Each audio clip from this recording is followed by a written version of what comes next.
I really believe that they draft Burford to replace McGlinchey, but they wouldn't bench him, so they try to make him play guard. Hmm. But See, maybe I think they drafted Burford to replace Brunskill. That's the way I saw it. Because if you look at it, like they're built very similarly. Their pro days are pretty similar in terms of their athletic testing numbers. Maybe I'm wrong though. But you know what made me really think about it is the Wow. Feliciano move, Mm. because I really believe that he will be the starting guard. And between Banks and Feliciano, that's meat on the inside. And I think if you have Feliciano, Burford with Kittle on his side, that, or maybe McKivitz, but I think that could be a pretty nice setup for. And maybe they'll draft a right tackle too, and try having a three-way with like Burford and McKivitz and like a right tackle. Mm. And they have 11 draft pick. I cannot believe they won't go up in the draft. I mean, that roster is stacked, and most position are are taken.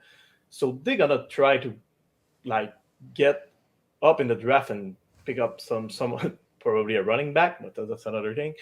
But and I think the same thing about Sam Womack. I think they didn't sign Ward because they really believe that between Leonard and I missed his name, the guy they get from Atlanta, and Mm. Sam Womack, they have a cornerback room there.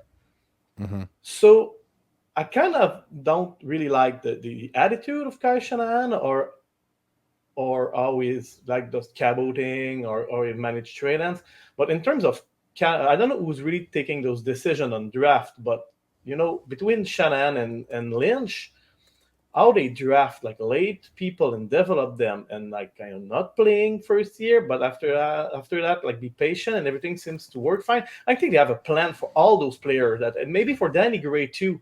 So with the draft this year and the continuity of what is coming, I think was in pretty good shape, because of course everything will not work as everybody wants to, but I think it's looking pretty good. I think Womack has really good potential. We saw it in pregame last year, so I think there's something good there.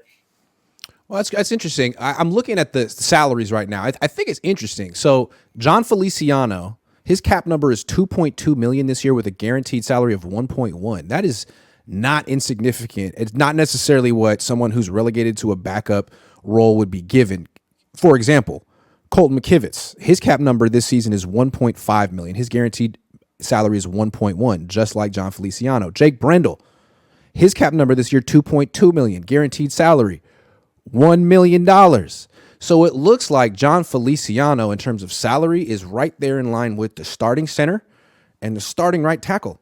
So it's possible that Burford just could go to the bench and that John Feliciano has been signed to be the starting right guard, because frankly, he's getting paid to be that. That's very interesting. Or maybe they continue with that rotation where, But two yeah, right guards. and Yeah. I think they just give themselves leeway there. They just, because they got like 1 million or 1.5 million or whatever.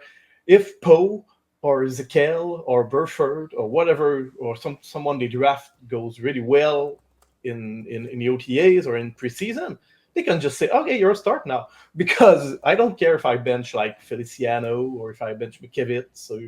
So I think they have kind of like a mix that they can play with there. So I mean, you Well, can I mean, play I think it's everybody. fair pointing out that John Feliciano is a better player than Spencer Burford.